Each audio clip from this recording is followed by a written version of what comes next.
Bon, eh bien le bonjour à tous, hein. Alors, on est là avec notre frère Alexandre, hein. On est impatient de savoir la suite de ce qu'il a commencé à nous raconter sur Edom, hein, ne pas réveiller l'animal.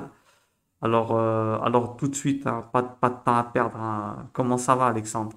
Mais écoute, ça va bien. Je suis content de terminer la deuxième partie, qui va être une partie beaucoup plus technique, enfin beaucoup plus pratique en tout cas pour chacun d'entre nous. D'accord, ah, bah alors écoute, on commence tout de suite. Alors, tu nous lis le texte, c'est ça au début? Voilà, on va déjà se remettre dans le contexte en lisant le passage de Genèse. Genèse 25, c'est ça? Voilà, D'accord, Genèse 25. voilà. Donc, et Yaakov puisait un potage, et Esav arriva des champs, et il était épuisé.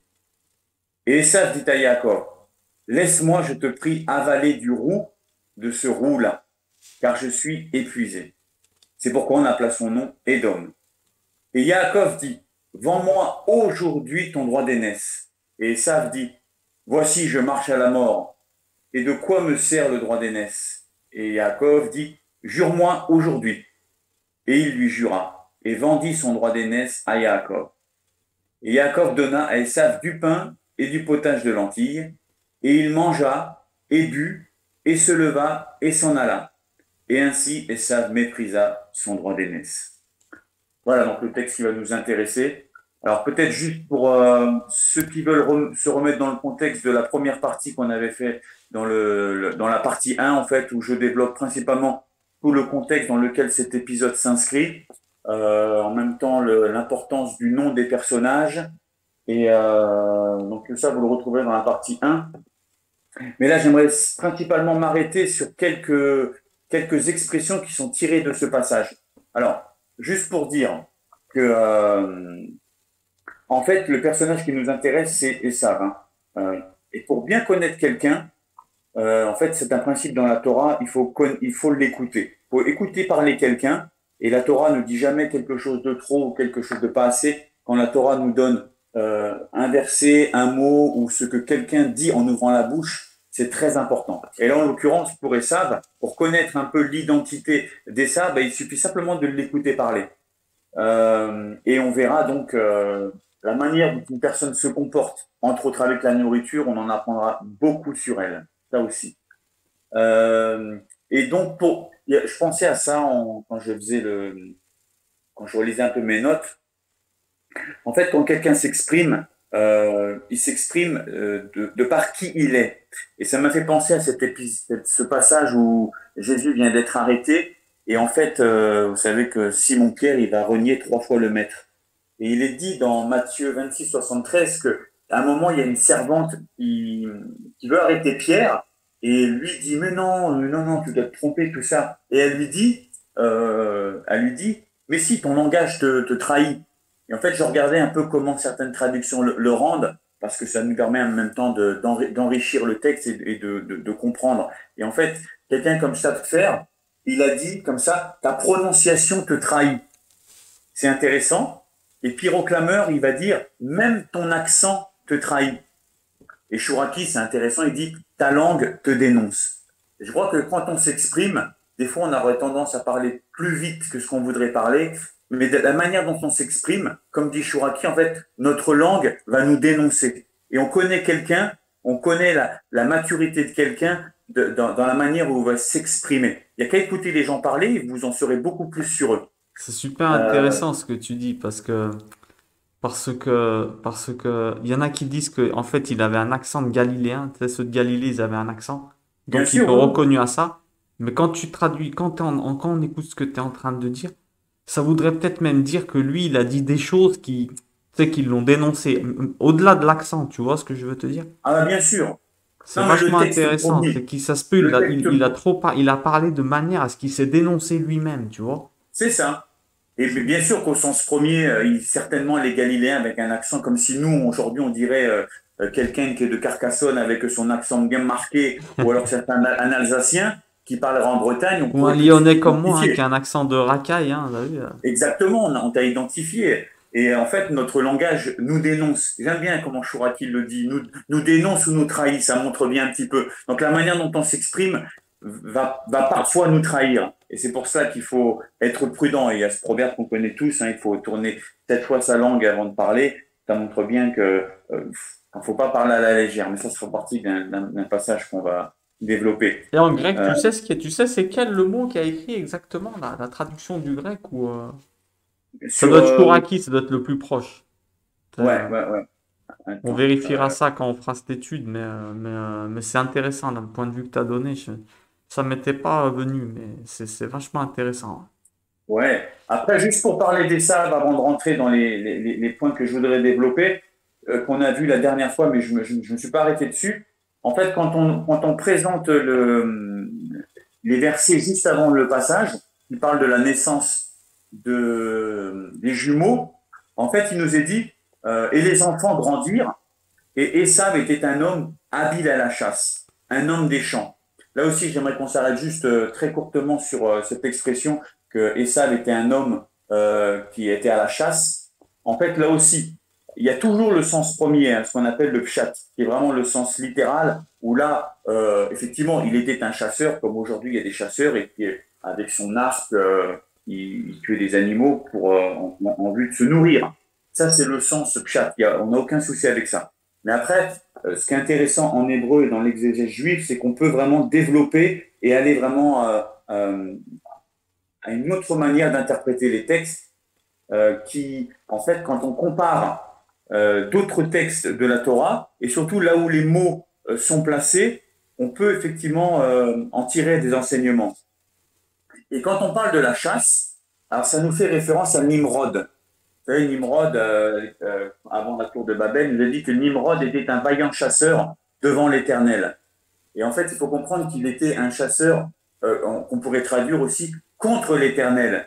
Et en fait, c'est quelqu'un qui était habile par les paroles. Et quand on parle d'un chasseur aujourd'hui, alors c'est le chasseur en tant que activité où on va à la chasse, mais ça peut aussi avoir une autre connotation en disant c'est quelqu'un qui va à la chasse. C'est-à-dire par ses paroles, il va capturer les gens, il va les séduire pour les avoir sous sa possession. Et il y a aussi un autre sens. En fait, quand on dit dans le texte qu'on part à la chasse, c'est-à-dire qu'il allait à la chasse aussi aux femmes. C'était vraiment quelqu'un qui était vraiment attiré par les femmes et qui allait à la chasse. Donc on peut aussi comprendre le texte de cette manière-là.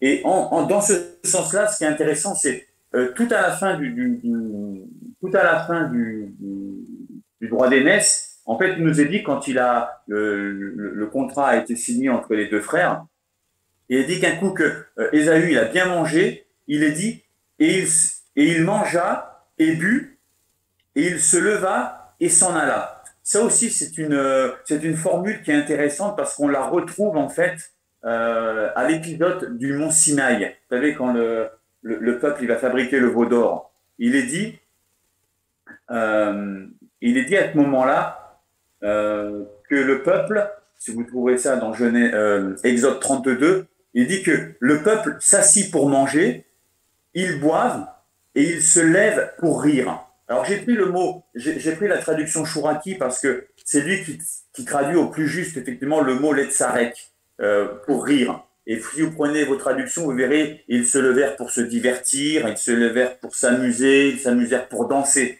Mais en fait, on se rend compte que le divertissement, le fait de s'amuser et le fait de rire, tout ça, ça a la même connotation. Et bien souvent, en fait, toutes ces choses-là, s'amuser, danser, rire, ça entraîne presque directement au sexe, en fait, à l'impudicité.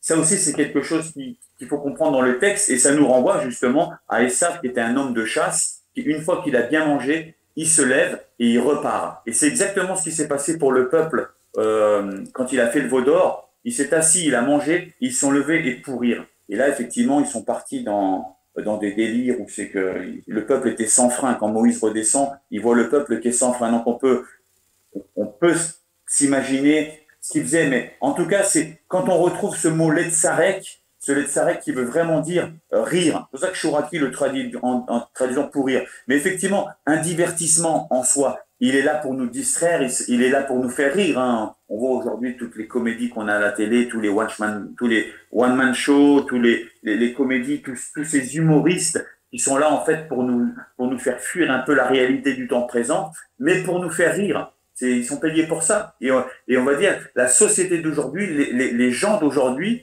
à cause de la pression, à cause du Covid, à cause de tous les problèmes qui nous entourent, on veut un petit peu leur faire oublier ça, Les on soulager, ouais. leur donne du divertissement et ça leur fait oublier les problèmes. Ok. Euh, donc ça aussi, voilà. Et puis une dernière chose aussi concernant et ça parce que vous avez vu le titre du message, c'est Edom. Et en fait, le titre initial, c'est le côté de l'Occident, en fait, les caractéristiques de l'Occident. Et ce qui est intéressant, c'est que le Zohar, lui, il coupe le monde en deux parties. Le Zohar coupe le monde en deux parties. Et en fait, il prend le premier fils d'Abraham, qui est Ishmaël, fils d'Agar, et il prend le premier fils qui devait avoir le droit d'aînesse, mais qui ne l'a pas eu, qui est un fils d'Itsrak, et qui est Esav. Et en fait, Ishmaël, dans sa racine, Ishmaël, vous avez Shema, c'est-à-dire c'est le seul peuple qui a lui aussi avec Israël le nom de Dieu. Ishmaël, Israël. Et Ishmaël, ça veut dire celui qui entend Dieu. Donc Ishma, Shema, entendre.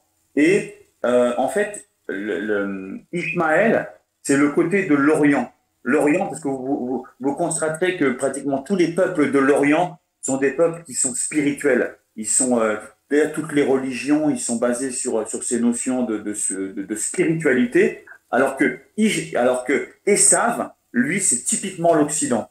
Et en fait, c'est un En peuple fait, c'est les qui a descendants, en fait, voilà, c'est nos ancêtres, c'est les ancêtres, en fait. voilà, ils Ismaël, sont c'est partagés en deux l'ancêtre camps. des Occidentaux, Ouais, des Orientaux, pardon, Ismaël. Ismaël C'est pour ça, et oui, Esav, tu me diras, par exemple, les musulmans, Isma, c'est ceux qui écoutent, c'est c'est beaucoup ça. axé sur le son, tu vois, quand ils s'appellent dans les minarets, quand ils crient et tout, tu vois. Bien sûr, c'est un peuple de la parole, un C'est peuple quelqu'un qui écoute qui beaucoup. écoute. C'est un peu, en disant que on va dire, c'est un peuple qui tend l'oreille, qui tend Exactement. l'oreille. Et Esav, donc, tu as dit, c'est le descendant, l'ancêtre Et de, ça, ça aurait dû être, on aurait dû logiquement dire le Dieu d'Abraham, Hmm. d'Isaac et d'Esav, logiquement. Mais étant donné il a méprisé le droit d'aînesse que Yaakov a pris, mais en cela, Esav aurait dû être le troisième. Mais étant donné qu'il a renié son droit d'aînesse, le Zohar le place vraiment dans le côté de l'Occident. Et Esav, c'est ce qu'on va voir dans l'analyse du texte du droit d'aînesse, Esav, c'est typiquement l'opposé d'Ishmaël, c'est l'Occident. Et on va dire, c'est vraiment le monde qui baigne dans le côté matériel. Et le monde matériel, il est régi par la vue, parce que le matériel, c'est des choses qui se voient et qui se touchent. D'accord. Donc, entre Ishmaël et Esav. Mais juste pour dire, là, on va principalement, enfin, c'est le but de l'étude, c'est de s'arrêter sur Esav et justement ce côté de l'Occident. Mais c'est Alors, en fait, intéressant parce que bon, on peut voir les ancêtres comme ça. Tu vois, il y a deux lignées. Il y a la lignée de Ismaël et de Yitzhak, de Isaac. bien sûr, Et donc, on peut dire que allez, on va dire les choses comme elles sont. Les Européens viennent de Isaac. Alors, c'est les descendants de, de Esav. de Esav, exactement. Celui dont on parle en ce moment. Les Européens, on est les descendants de Esav.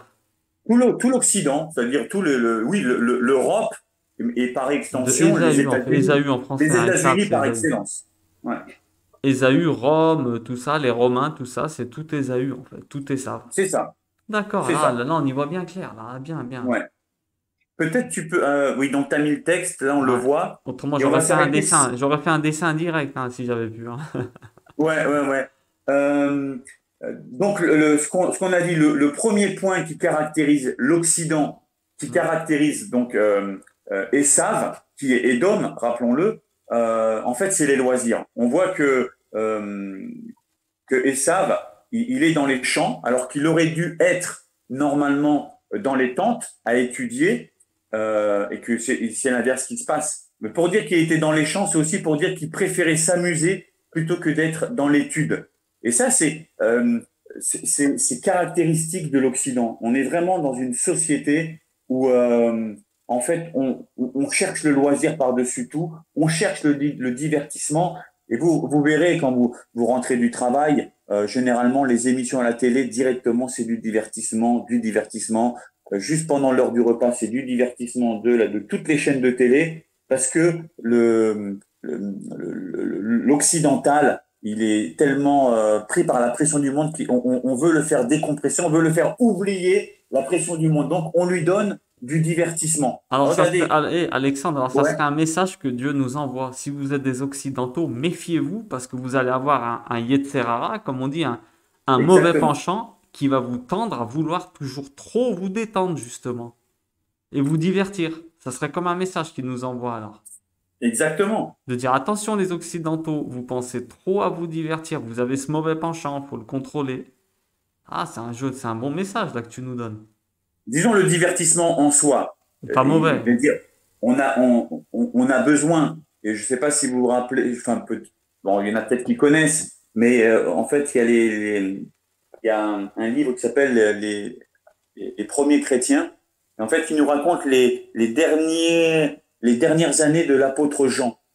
Et en fait, il nous est dit que l'apôtre Jean, quelqu'un était venu le voir. Il a vu Jean qui était en train de s'amuser enfin s'amuser, qui était en train de, oui, de s'amuser avec une petite perdrix. Ouais, ouais, Et, ouais. et l'homme vient le voir et il dit, comment ça, toi, l'apôtre Jean, tu joues avec une perdrix? Et l'apôtre Jean lui a dit, tu sais, ton arc que tu as dans les mains, il n'est pas bon qu'il soit toujours bandé.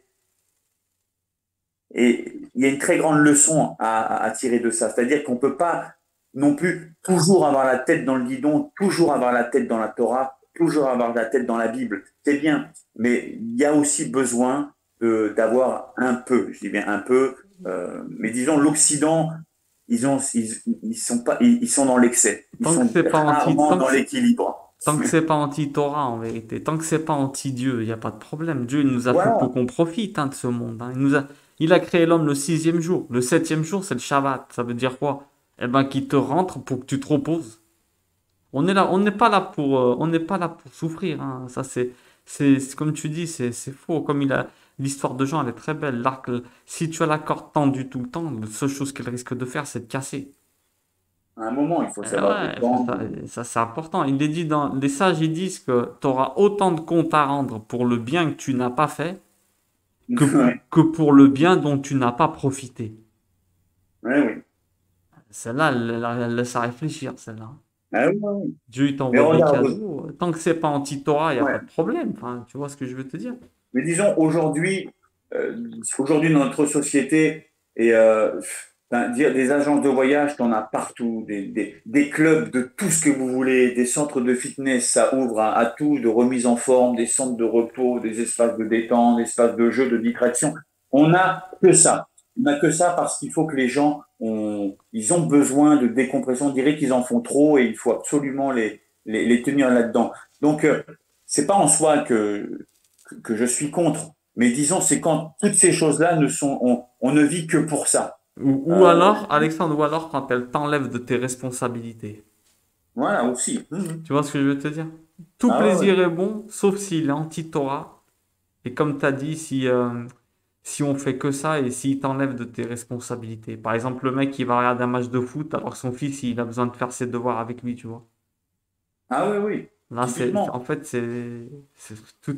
ouais, tout a une mesure, en fait, c'est vrai. Et quand les loisirs sont la priorité ou la seule préoccupation, il faut se poser des questions. Hmm. Mais vraiment, on est dans l'Occident, dans une consommation euh, d'un superflu et une société vraiment du divertissement. Et Et ça, comme le texte le dit dans le texte qu'on étudie, c'est typiquement caractéristique de l'Occident. ça serait dû à notre grand-père Esav, alors il nous a envoyé ce gène, en fait. Ah bah ça, c'est dans l'Occident, hein, c'est Il nous a mis ça dans notre ADN, faut qu'on fasse attention, alors faut qu'on se faut batte veiller. avec ça. Ok, intéressant. Le deuxième point, c'est bah, dans le premier c'est qu'on a mis là que tu peux Et voir en alors, route, c'est le texte, tu vois, là, on en était à... et Jacob conduisait un potage, Ésaü arriva dans les champs, et il était épuisé.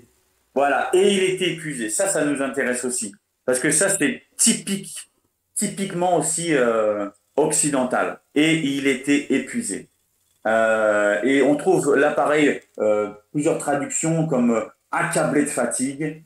Il était harassé et il était très épuisé. C'est-à-dire, c'est pas simplement il était épuisé à un effort, c'est presque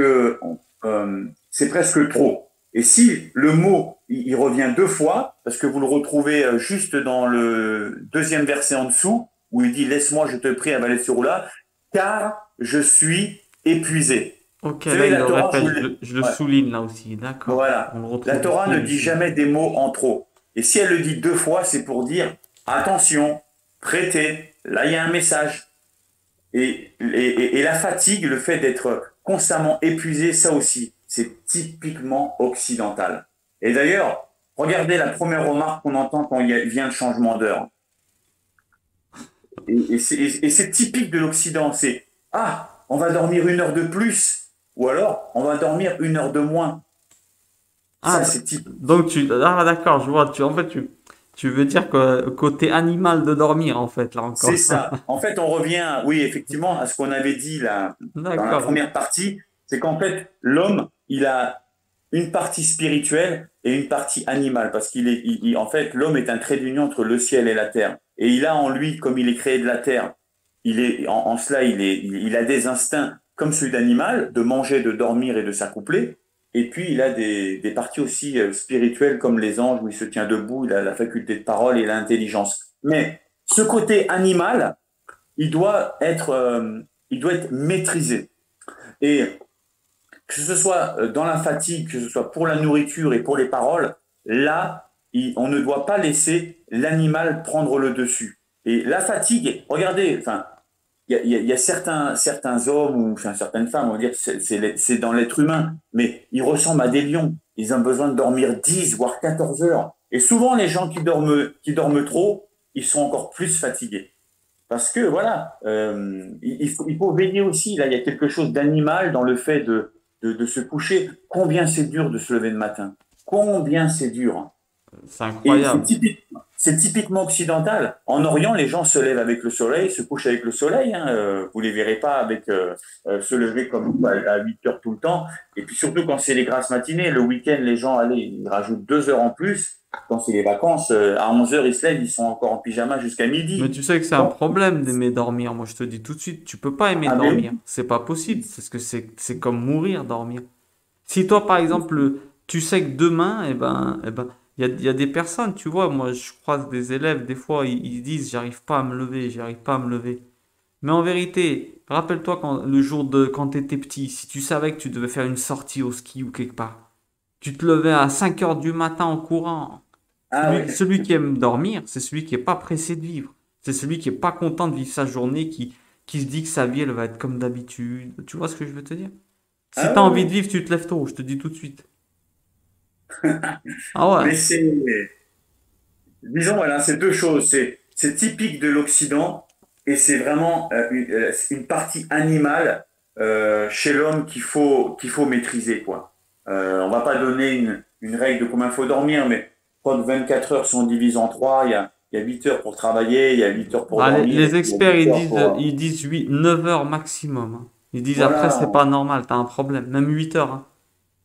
8 heures, c'est limite, tu sais, Et, c'est bien. Mais après, c'est que t'as un problème. T'es un peu en dépression si tu restes plus en train de dormir ah plus. oui, Ou alors t'as sombré dans la fainéantise. Désolé de le dire comme ça, hein.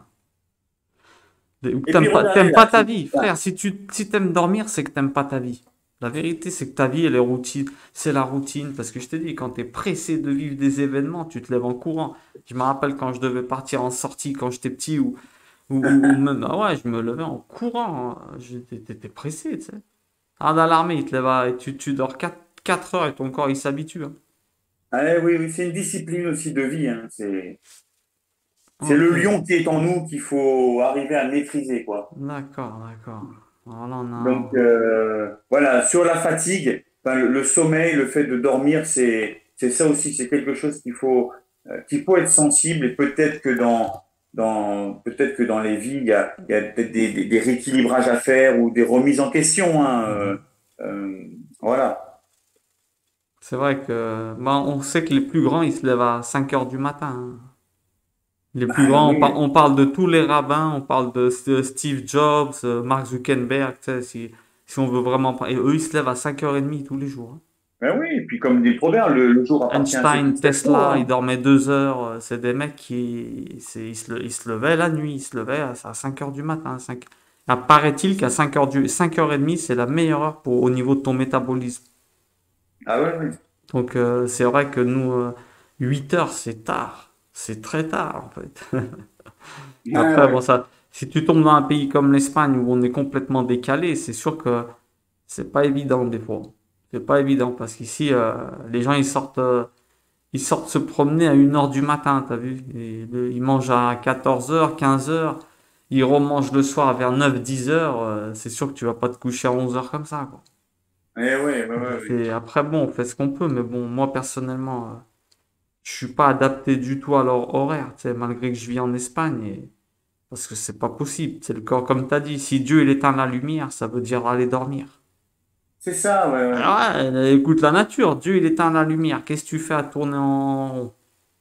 Ah, Eh Cendrillon. ouais. Cendrillon nous a indiqué, à minuit, t'as plus rien à faire dehors, même les jours les plus, même si tu sors faire la fête. Non, on n'est pas des chauves-souris à vivre la nuit, D'accord. quoi. Cendrillon, elle est sortie faire la fête, elle est rentrée à minuit. Ouais, Elle t'indique ce qu'il faut faire, même si tu sors un petit peu, t'as vu? Jamais au-delà de minuit, t'as vu? ouais. Bon. Ouais, d'accord, ouais. Je Bon, suis en train de donc regarder. sur la fatigue. Ensuite, il y a le verset, donc Et Esav euh, dit à Jacob, laisse-moi, je te prie, avaler du roux de ce roux-là. C'est ça? voilà. Ouais, Waouh. ça aussi, ça c'est riche de sens. En fait, là, pareil. Bon, j'ai pris une traduction qui essaye de se rapprocher de ce que le texte veut dire, mais en fait, la Bayard, par exemple, elle va dire, ah, laisse-moi engloutir. Et Chouraki, bon, j'aime beaucoup Chouraki, mais lui, il dit, fais-moi donc baffrer du roux. Et Bafouille. en fait, c'est un mot qui est vraiment très fort. C'est comme si Et je te mets une baffe et en même temps je te rentre la nourriture, c'est ça? non, en fait, la Mishnah, elle dit quelque chose dans le traité Shabbat 155a, elle dit, j'ouvrirai la bouche et tu n'auras plus qu'à y jeter copieusement. D'accord. Tu, d'accord? Et ça, c'est déjà, déjà une première chose qu'on peut dire, c'est gave-moi. Est-ce que c'est là une façon de s'exprimer envers son frère? Déjà, là, il y avait des choses à Gave-moi. dire. Le terme, ça serait gave-moi alors à ce C'est point-là. vraiment gave-moi, hein. C'est vraiment j'ouvre la bouche, je suis là allongé parce que vous imaginez, il est fatigué, on va dire, il est assis dans le sofa, les deux bras qui pendent, et il est là, il ouvre la bouche et vas-y, mets l'entonnoir et fais descendre la nourriture, quoi. Popeye et Et les vraiment, épinards alors, hein. Il nous l'a fait à la Popeye, hein. ouais, c'est ça, c'est l'animal dans toute sa splendeur, on va dire. Il nous l'a Dans fait à lequel la il a été Popeye fait. alors. Il ouvre la bouche et on rentre tout. Lui, c'était par là que la pipe, je crois bien. Mais c'est ça vraiment. Enfin, c'est pour dire que c'est difficile à rendre dans des traductions, mais l'idée c'est vraiment ça, quoi. C'est vraiment ce que ça veut dire. Et il y a ce proverbe qui nous dit, Ah bah proverbe là, 13. écoute, il met avalé. Ça veut bien dire qu'il ne mâche pas, hein. La Non, traduction, elle est s'il prend pas même mal, pas hein. le temps de savourer. S'il prend Laisse-moi, pas je le te temps de prie, savourer, quoi. avaler direct. Il dit pas laisse-moi manger ou mâcher, mais avaler. Comme tu dis, la Torah, elle est très avare dans les mots, donc elle est précise. Et Et là, oui. la traduction, elle est pas si mal, mais bon, faut aller la chercher. Laisse-moi avaler direct, avaler sans mâcher. Ouais, ouais. Et d'ailleurs, le mot hébreu est intéressant parce que c'est un mot qu'on retrouve que ici dans toute la Bible. Donc généralement, c'est assez dur à traduire parce que quand il est qu'à un seul endroit, on peut pas forcément comparer dans d'autres endroits où il est dans le contexte pour essayer de le comprendre. Donc là, en l'occurrence, ce mot, il n'est que à cet endroit-là, mais il signifie véritablement manger à toute vitesse, engloutir, hein. C'est vraiment comme on dit, c'est l'instinct animal de l'homme. Le mot n'est Euh, plus réutilisé dans toute la Bible, alors.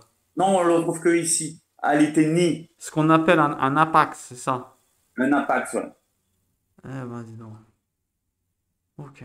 Voilà. Donc, pour dire que là, on a une fois de plus, à travers le rapport, enfin notre rapport avec la nourriture, comme on disait tout à l'heure, notre langue nous trahit ou notre langage nous dénonce. Et ben, on peut dire aussi notre comportement vis-à-vis de la nourriture va en quelque sorte nous dénoncer. Et je sais pas si c'est un proverbe qui existe, mais en tout cas, c'est quelque chose qu'on peut considérer, c'est regardez comment quelqu'un se comporte avec la nourriture, de la manière dont il mange, et vous en saurez beaucoup plus sur lui. Waouh. Ouais, Ça, c'est magnifique, ça. ouais. Et d'ailleurs, donc je disais le proverbe tout à l'heure, il y a un proverbe qui dit, dans le proverbe 13, 25, il dit, le juste mange pour apaiser sa faim. Mais le ventre des méchants n'en a jamais assez. Donc, le juste, le tzaddik, hein, les tzadikim, Hein. ils mangent pour apaiser leur faim. C'est pas une pulsion du trop parce que le juste, il mange parce que c'est pour apaiser sa faim. Ça aussi, ça fait partie de la maîtrise de soi, et on pourrait parler de la gourmandise.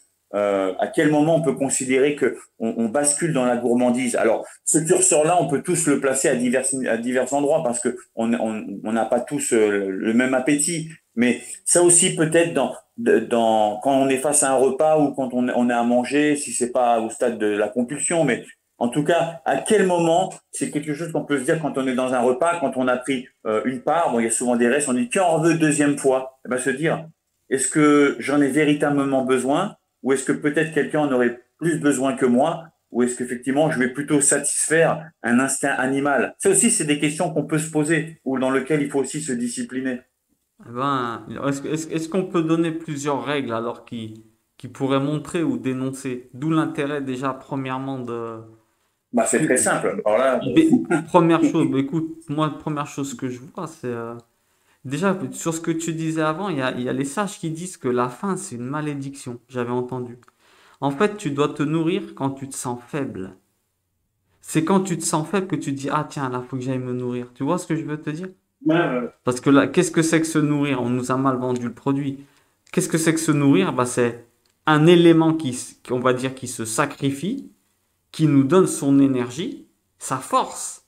Il se sacrifie mhm. pour nous donner sa force. Tu vois ce que je veux te dire? Ouais, ouais. En fait, d'où le respect qu'on doit avoir quand on se nourrit. Il y en a qui disent que les Chinois, ils utilisent des baguettes parce qu'ils disaient que c'était trop violent de piquer les aliments. Il fallait les respecter. Et il fallait manger lentement. J'avais entendu un autre enseignement qui disait que tu dois passer les aliments dans chacune de tes dents avant de l'avaler. Tu te rends compte? Parce que normalement, peut-être c'est de l'animalité aussi de pas mâcher suffisamment ou de manger comme un. Eh ben, déjà, Bah, moi pas personnellement, engloutir, ouais. je vais te dire un secret, je mange tout aux baguettes, moi. C'est vrai que j'utilise Mhm. pas de couvert, je mange qu'avec des baguettes, moi.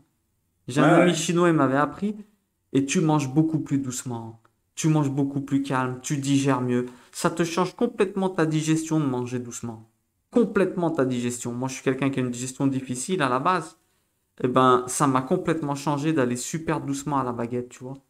Avant, Bien je mangeais sûr. comme une bombe, une balle. C'est de l'animalité, manger vite, tu vois. Ah bah bien sûr. C'est de l'animalité. La Donc, c'est un mastication est transfert très importante. d'énergie, en fait, parce que ce que tu manges, eh ben, il s'incorpore à toi. Tu vois ce que je veux te dire? Non, mais dans l'Occident, enfin en France, on est quand même, on est les maîtres de la gastronomie. Euh, mais regardez en France, on se lève, on a un petit déj, à 10 heures on a une pause, à midi on a un repas, à 4 heures on a un goûter, à 19 heures on a ça, et puis à 21 heures il y a la tisane et tout ça. Mais en Afrique, ils ont pas ça. En Afrique, ils mangent quand ils ont faim. Mais nous, on est réglés par Ah, 7 heures, 10 heures, midi. Et en fait, on attends, moi mange parce qu'on est j'ai vu les réglé. statistiques. À ce qui paraît, il y a des pays où ils mangent une fois par jour. Oui, je pense que ça Je serait crois que suffisant. C'est un allez, bon j'abuse, repas. mais je crois que les trois quarts de la planète ne mangent qu'une fois par jour. Ils mangent le soir, hein. Ils mangent le soir, Ah les oui. gens. Ouais, ouais. Parce que c'est vrai qu'après, quand tu manges, toi, t'es pas opérationnel, faut dire ce qu'il en est, hein. Ah bah faut le temps de la digestion, c'est sûr. Ouais, ouais. Mais dans un repas, tout ça, c'est très rare que ça tourne dans des discussions philosophiques ou dans les repas, ça part souvent en rire, comme tu dis, hein. Donc Et après, t'es ouais. KO, la digestion, elle te siffle. Pour ça, dans les pays de... Pareil, hein, les Google, tous les gens comme ça, il y en a aucun qui mange à midi, hein. Ils mangent tous le soir quand ils rentrent, hein. Parce qu'ils savent que ça t'enlève de la performance. J'avais même entendu dire que le petit déjeuner, c'était Kellogg's qui l'avait inventé.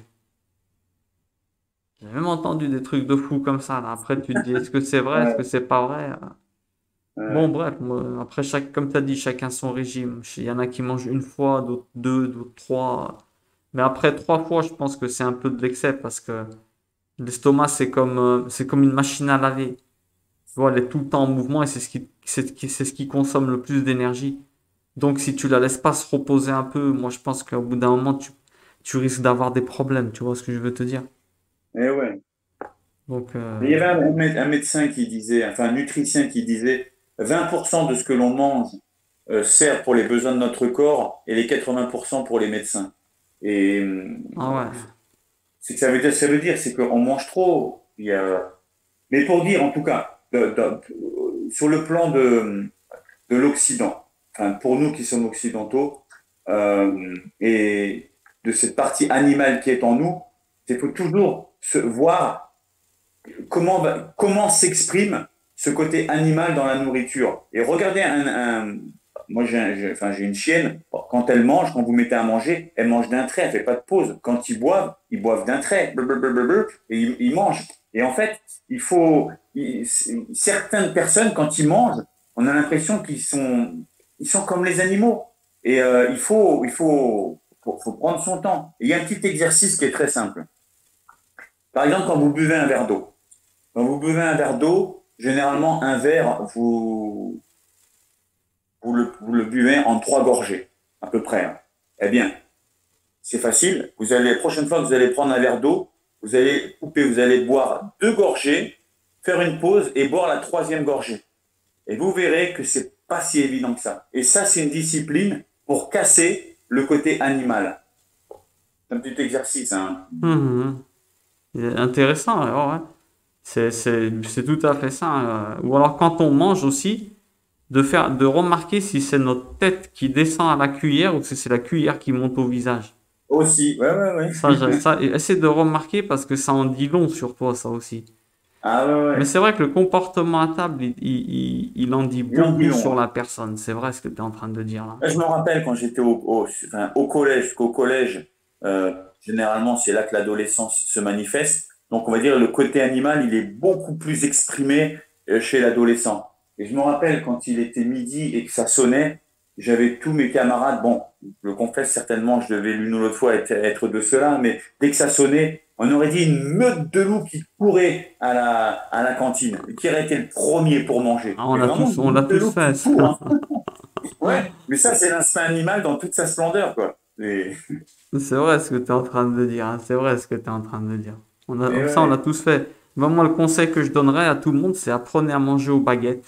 Parce que là, vous allez vraiment vous discipliner. Parce que tu peux pas faire de grandes bouchées et tu vas savourer dans ta bouche. Comme il disait, je crois que c'était Rabbi Nachman, il disait, faut savourer tous tes aliments dans ta bouche. Et bien entendu, la première chose, qu'est-ce que c'est? C'est de bénir la table. C'est de prendre le temps quand tu arrives à table de la bénir. Qu'est-ce que ça veut dire bénir? Ça veut dire au moins remercier, tu sais. ouais, ouais, Si tu te ouais. jettes sur la table comme ça d'entrée, c'est que tu as un problème. N'oublions pas que dans le judaïsme, il est dit que si tu remercies pas avant de manger, tu es considéré comme un voleur. Tu auras des comptes à rendre, comme si tu avais volé, tu vois, parce que tout est à Dieu, tu vois. Ouais, Donc quand tu ouais. arrives, tu te mets comme ça aux pièces. Et aussi, il y a des règles toutes bêtes aussi, frère. Par exemple, euh, il faut jamais se mettre à manger si la personne qui a préparé le repas n'est pas assise. Tu vois, ce Ouais, genre de petits détails là. respect, ouais. Mhm. Tu vois, c'est des choses importantes, ces genres de petits détails. Tu sais. Oui, Parce c'est que, honorer la personne qui l'a fait, c'est une marque de c'est- respect. ah, attends, on n'est pas au restaurant, hein. On n'est Tu pas vois. des animaux. Ouais, donc ça vient de notre arrière grand-père. Et ça va alors. Ouais, ouais, ouais. Et après, donc, tu as le quatrième vers. C'est pourquoi on l'appelle là? Non, descends un peu Voici, je l'autre. marche à la mort, en fait. Voilà, Tu voulais nous parler de ça. Vends-moi aujourd'hui voilà. ton droit d'aînesse. Et ça, Jacob, il lui dit, donne-moi ton droit d'aînesse et je te donne des lentilles. On avait dit que c'était des lentilles, le roux, d'accord? Ouais, Ça, dans la première vidéo, on invite les gens à aller voir la première vidéo, comme ça ils sauront c'était quoi cette histoire de roux. Et donc ouais, Jacob, il lui dit, je te donne tout ce que tu veux, je te garde comme Popeye, mais tu me donnes ton droit d'aînesse. ouais. Et Ésaü lui répond, voici, je marche à la mort. Et à quoi il me sert mon droit d'aînesse? Waouh, il est énorme, hein. Ouais, il y a deux choses qu'on peut dire. C'est la première, très courtement, c'est que on voit typiquement l'Occident qui a un mépris pour l'héritage spirituel dont il était de garant, parce qu'on sait que pratiquement tout l'Occident avait, parce qu'aujourd'hui elles ont pratiquement toutes été arrachées, mais on avait des racines judéo-chrétiennes. Aujourd'hui, on les a arrachées. Donc, on voit que l'Occident typique, il a un mépris pour l'héritage spirituel. C'est exactement ce qu'Esav dit. À quoi va me servir le droit d'aînesse? Donc, je veux pas m'étendre là-dessus, mais Esav, l'Occident, c'est le mépris pour l'héritage spirituel qu'il a de la chrétienté. Mais là où je voudrais plus m'arrêter, c'est voici, je marche à la mort. Et là encore, on a typiquement une caractéristique de l'Occident, c'est que on s'imagine bien qu'il n'allait pas mourir, Esav. Il était fatigué. Le texte insiste bien pour dire qu'il est fatigué, mais pour dire qu'il est fatigué à l'excès. Il dit voici, je marche à la mort. Là, on peut dire, il parle à la légère. Il parle sans réaliser ce qu'il dit. Si vraiment ce qu'il avait dit, ça allait se réaliser, bah, la Torah nous aurait dit effectivement, il est mort après, voilà. Mais ce qui caractérise l'Occident aujourd'hui, c'est le fait de parler vraiment à la légère. On parle pour rien dire. On n'est pas des hommes et des femmes de parole. On parle à la légère. Il y a trop de paroles mensongères. Et c'est exactement comme je disais tout à l'heure. Oui, notre langue nous dénonce. On Et exagère souvent, trop, en fait. C'est ça que tu veux dire. On oui, il y extrapole. a une On exagération. mesure pas le poids de nos mots, en fait. Bien sûr, on ne maîtrise pas, on n'a pas conscience du poids des mots. Et en cela, on s'apparente, enfin, je travaille beaucoup dessus, mais en cela, l'Occident s'apparente typiquement à Esav, parce que c'est une caractéristique typique de ça, c'est de parler à l'abêtement, je marche à la mort. Ça veut dire quoi? Hein, c'est exagéré en soi, Tu mais rentres du c'est tout ça. travail, tu dis je suis mort. On le dit tous, Je ça, suis non? mort. Tu te réveilles, tu dis je suis mort. T'imagines, tu viens de te réveiller, tu dis je suis Ouais, mort. ouais. Ou j'en peux plus, ou alors, Je vais éclater. Je vais exploser. Je suis ouais. mort. Je suis KO. Ou alors quelqu'un qui dit à son voisin, oh, si tu continues, je vais te tuer. Enfin, tu as conscience de la portée de tes paroles. Alors, on sait bien que tu vas pas le faire. Hein, on le sait bien. Mais peut-être déjà, même par tes paroles, c'est assez violent. Donc, déjà, la parole, tu peux tuer par la parole. Mais pour dire que tu peux utiliser peut-être quelque chose de beaucoup plus soft que dire, je vais te tuer. Ou alors là, je commence à avoir du mal à te supporter, En tu fait, vois. Mais on a banalisé la gravité le poids des mots, on l'a banalisé. D'où peut-être qu'après, ben, allez, on n'en a rien à faire de rien du tout, puisque tout est banal, tu vois. voilà, on n'a plus conscience du poids des mots, de l'importance d'être des hommes et des femmes de parole. Et là encore, dans le texte qu'on étudie, on a des choses que nous avons à réformer dans nos vies pour ne pas laisser cet animal s'exprimer bêtement, on va le dire. Mais vraiment faire attention, tourner sa langue avant de parler et voilà, avoir des paroles posées, des propos posés. Euh, on, euh, on a une bouche. Enfin, j'aime beaucoup ce que le Zohar il dit que le Zohar pose la question pourquoi on n'a pas deux bouches. C'est vrai, on a une bouche avec lesquelles on peut dire des inepties pareilles, on peut dire des bêtises, on dit bonjour, on dit des belles choses. Et avec cette même bouche, on va prononcer les psaumes, les télim, avec cette même bouche. On peut prononcer le nom d'Hachem, quoi. On n'a pas conscience. Et il dit pourquoi on n'aurait pas une bouche pour dire les choses saintes et une bouche qui prononcerait les choses profanes, des choses de tous les jours. Et en cela, il faut prendre conscience. Et c'est tout le discours de Jacques chapitre 3 où il dit comment c'est possible, mes frères et les sœurs, qu'avec cette même bouche, tu arrives à bénir Dieu et avec cette même bouche, tu maudis ton frère. Il dit, tu peux pas, de la même source, il peut pas sortir de l'eau douce et de l'eau amère. Donc, il faut travailler vraiment sur les paroles, sur ce qui sort de notre bouche. Il faut vraiment travailler, travailler, travailler. Ça, c'est un exercice aussi terrible. Il faut arriver à parler que de choses de choses saines, quoi, d'abord être des hommes et des femmes de parole. On dit pas n'importe quoi avec sa langue. La mort et la vie sont au pouvoir de la langue. Hmm. Ah oui, C'est oui. intéressant. Mais comme tu diras, Dieu, il a mis deux portes, hein. Il a mis un frein sous la langue pour qu'on la retienne, et il a mis les dents et les lèvres. Donc, Ouais, ouais. tu vois, on a de quoi travailler, nous aussi, hein. C'est vrai que j'avais entendu une autre interprétation par rapport à cette traduction qui disait, et quand Ésaü il dit voici, je marche à la mort. En Ouais. fait, il était en train de dire, ça c'est bon, c'est une autre interprétation qui a pas trop à voir avec le sujet, mais c'est intéressant de la voir peut-être. Il Mhm. était en train de dire avec toutes les bêtises que je fais, je suis un homme mort. À quoi ça me sert d'avoir le droit d'aînesse, tu sais? Aussi, oui, Il oui. disait, moi, je suis un homme mort maintenant. Je suis trop un rachat, tu sais, je suis trop un fauteur pour qu'il me serve à quelque chose, ce droit d'aînesse. Je suis pas digne de l'avoir. Tu vois ce que je veux te dire? En fait, il Mhm. était à la fois épuisé, stressé, déprimé, tu vois, dégoûté de la vie, en vrai. Et il savait qu'il était mauvais, tu sais. C'est un autre point de vue, tu vois. Ouais, Et donc ensuite, alors attends, et ensuite, ben, jour mot aujourd'hui, le Jura, il est vendu son droit d'aînesse. ouais. Il Après, lui il y a une donna chose du aussi qui pain, est... il lui donna du Ouais, pain et du potage de lentilles. Il mangea et but, se leva et s'en alla. Et il méprisa son droit d'aînesse. ouais.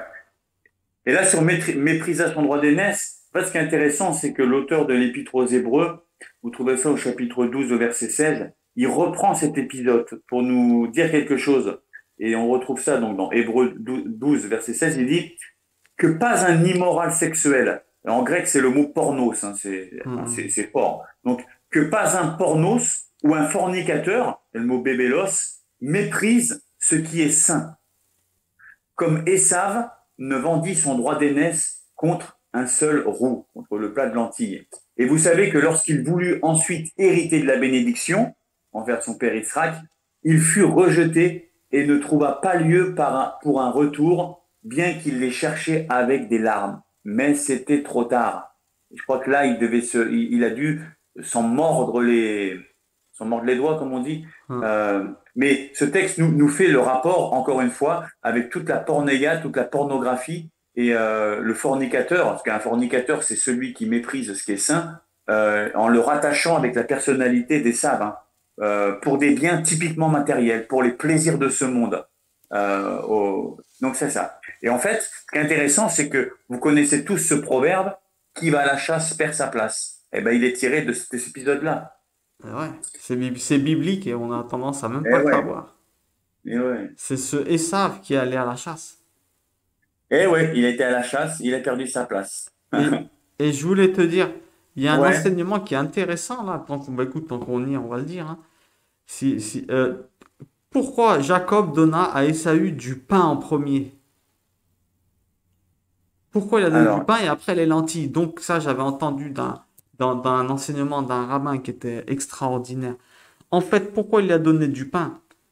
C'était pour que d'abord il mange et qu'ils disent pas qu'il l'a pris en traître. Tu vois ce que je veux te dire? ouais, ouais, D'abord, il assouvit un peu sa faim et après, qu'il mange les lentilles en deuxième. Tu vois, qui donne son droit d'aînesse pas sous la faim. Que l'autre, il ne lui dise pas, ouais, t'as profité de ma faim. En fait, avant, il lui a donné du pain pour dire, bon, tiens, déjà, mange un peu de pain. Et après, t'es sûr que tu veux pas le droit d'aînesse? Et après, il a mangé les lentilles pour confirmer, non, ciao. Mais il n'a pas fait ça sous. C'est parce que tu peux penser que Jacob, il a abusé, tu sais, l'autre, il avait ouais, faim, ouais. comment il lui donne pas, tu sais. Non, en fait, Jacob, il a dit, il a donné du pain pour que jamais Esav ne pense qu'il l'a arnaqué parce qu'il avait faim, justement. D'abord, je te Ouais, donne le pain. T'es sûr que tu veux les lentilles? Les lentilles, c'est le droit d'aînesse. Tu les veux? Il les a pris. ouais, ouais. C'est pas sous l'effet de la faim. En fait, c'était réfléchi ce qu'il a fait, Esaü. Eh ouais. Donc, tu as vu, là, ça, c'est quand même intéressant de voir ça. C'était réfléchi ce que Esaü, il a fait. Donc, ça voudrait dire que le corps, il a remporté complètement sa tête.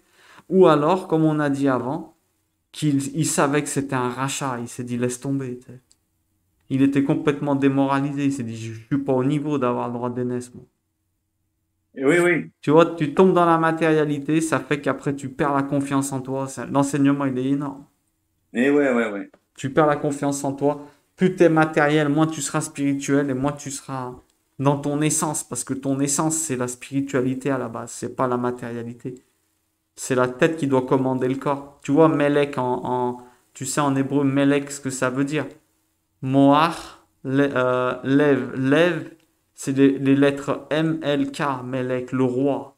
Mais le roi, la Et ouais, royauté. Moar, c'est quoi? C'est le cerveau. Le L du milieu, c'est le lève, le cœur. Et le Ouais, K, le dernier, c'est Keved, le kavod, le foie. Le foie, il ouais, symbolise la matérialité de l'homme. Le lève, c'est le cœur de l'homme. Et le M, c'est le roi. Ça veut dire quoi? Le roi, c'est celui qui arrive à agir dans la vie avec la tête en premier. M en premier, la tête. Ensuite, il écoute le cœur. Et ensuite, il écoute le corps. Tu vois? Melek. ouais. Et à l'envers, ça donne clown. Ça veut dire que si, pas clown, hein, mais ça ressemble à clown, hein. Ça veut dire Boum. qu'à si tu es à l'envers, ça veut dire que tu es rien du tout. Si tu écoutes le corps en premier, à la fin la tête, t'es rien du tout, tu sais. L'enseignement, il est Ouais. monstrueux là aussi, tu sais. Ah ouais, ouais. Ah, là, ton sujet, il était vraiment bien. Je te remercie, il était vraiment, vraiment bien. Ouais. Le dernier point qui est à voir, c'est vraiment là sur le mot Édom. Parce que, effectivement, on l'appelle Esav, mais en fait, il est dit dans le texte, je vais reprendre un petit peu au-dessus quand Tu veux on reprendre évoque. au-dessus? Edom, vas-y. Ouais, pourquoi on l'a appelé Édom? Voilà, laisse-moi, je te prie, de ce roux. C'est pourquoi on l'a appelé Édom. Alors, je ne me rappelle plus si on l'a évoqué dans la première partie, mais en fait, on pourrait s'interroger, on dit, quel est le rapport entre Édom Et et où? le fait d'avaler de ce roux? Et c'est vrai que, bon, quand on parle de ce roux, c'était effectivement un plat de lentilles rouges, on pourrait dire des lentilles de corail. Mais en fait, euh, ce qu'on pourrait se poser la question, c'est pourquoi Esav, il dit pas laisse-moi manger de ce plat de lentilles en fait. Et la Torah, voilà, elle nous rapporte parce qu'il y a des enseignements à tirer derrière. Et en fait, parce il a nommé le plat de ce roux-là, et ben à cause de ça, on l'a appelé Edom. Que Edom, c'est rouge. En rouge en hébreu, c'est la couleur rouge. Et ça vient de Adam. Adam aussi, le premier homme, il a été créé à partir de la terre. C'était une terre qui était couleur, on va dire, euh, ocre, rouge, Adam. Et c'est ce qui donne en même temps le mot sang. Le mot sang, le sang qui coule dans nos veines, c'est dam. Dam. Et ouais, Et c'est, parce qu'il n'y a ouais. pas, il y a pas de voyelle en hébreu. Donc, tous ces mots, ils peuvent vouloir dire tout ça. Disons que l'élément commun, c'est la couleur rouge. La terre rouge par laquelle Adam a été créé, le sang qui est de couleur rouge, et Édom qui représente le plat qui était rouge. Enfin, il y a cette idée-là. Et en fait, D'accord. à Et cause de dame, c'est ça, sang. ouais, Ah, d'accord. voilà, le sang. Et à cause de ça, eh bien, boum, punition, on va t'appeler Édom. Et Édom, ça aussi, donc le nom, comme on l'a dit, le nom, c'est l'essence de la personne. Et c'est intéressant parce qu'en fait, Édom en soi, c'est vraiment la caractéristique du rouge. Et le rouge, ce qui est intéressant, on a parlé de l'Occident, qu'en fait, Édom et Sav, c'est l'Occident. Et la première remarque que j'ai faite, c'est que si vous prenez pratiquement tous les pays, tous les drapeaux des pays de l'Occident, vous remarquerez qu'ils ont tous une couleur en commun, le rouge. Ah, j'avais jamais remarqué ça. Ouais, ouais, ouais. C'est une signature de l'Occident. Les États-Unis, l'Angleterre, la France, tout ça, ils ont tous du rouge en pays en commun. Ça montre bien que Edom a sa signature sur l'Occident. Ensuite, ce qui est intéressant, c'est que Edom, si vous le mettez à l'envers, l'hébreu se dit de droite à gauche, ça donne la mode. La mode. Et la mode, ça aussi, c'est typiquement occidental. Vous verrez difficilement des modes dans les pays orientaux.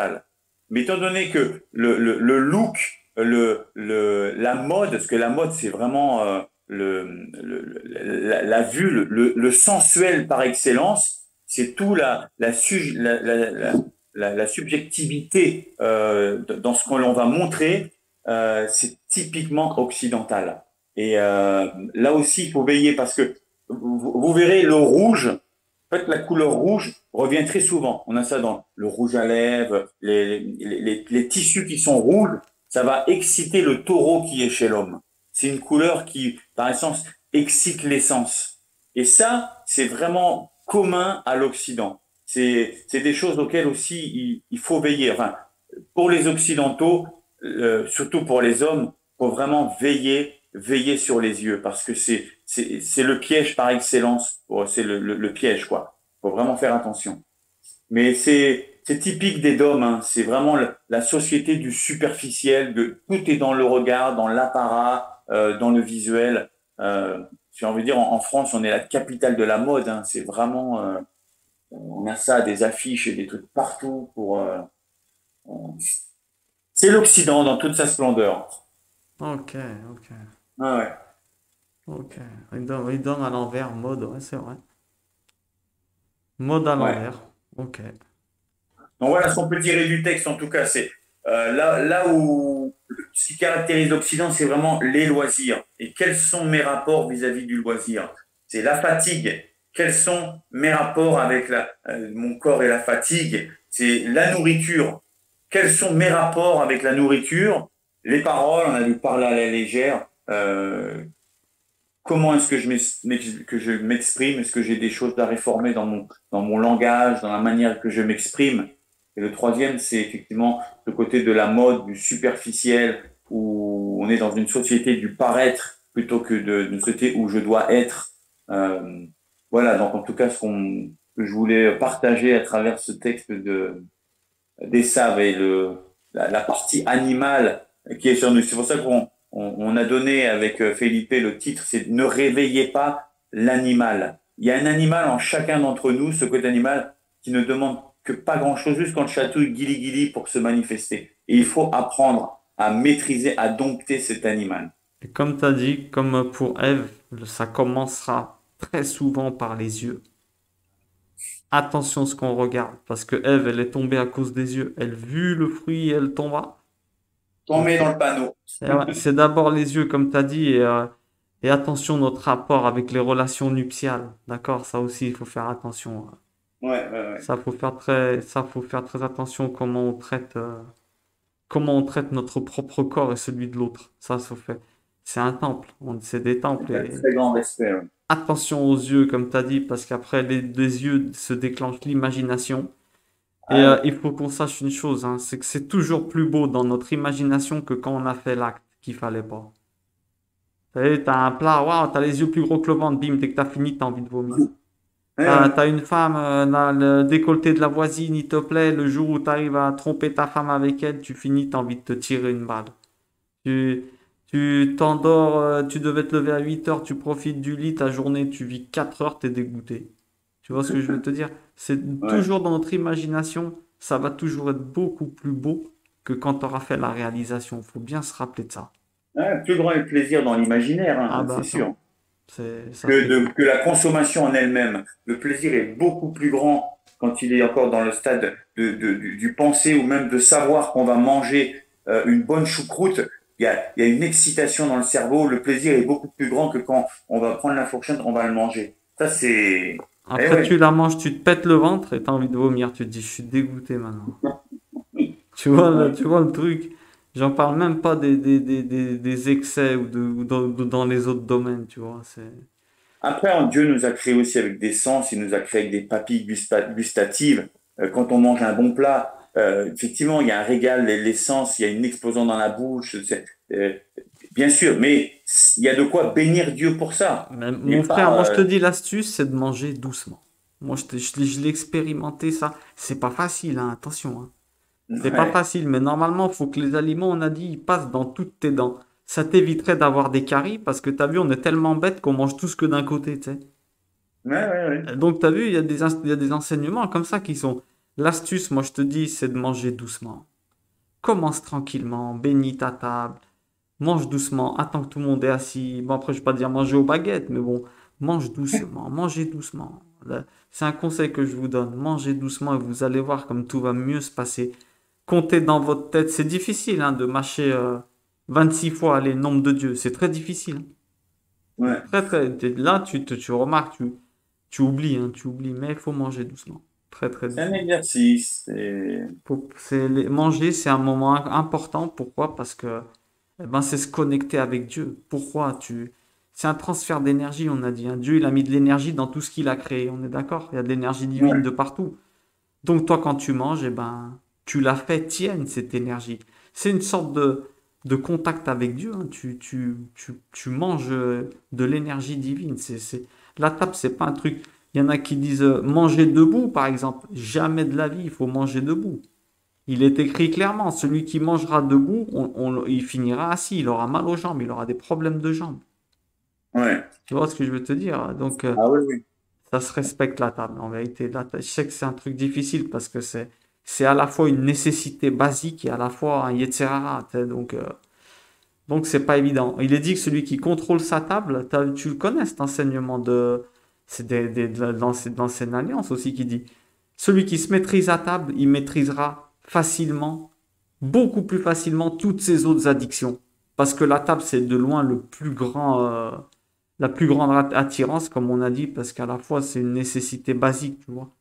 Bah Donc, oui, si tu oui, arrives à oui. contrôler la table, eh ben, je te promets que tu arriveras à contrôler le tabac avec beaucoup plus de facilité. Tu arriveras à contrôler l'animalité de crier sur ta femme, parce que ça aussi, c'est du SAV, tu sais. Ouais, De oui. crier à la maison, perdre le contrôle, comme tu as dit. Il prend pas la mesure des mots. Bien entendu, on prend pas la mesure des mots. On vexe, on fait pleurer, on fracasse des gens.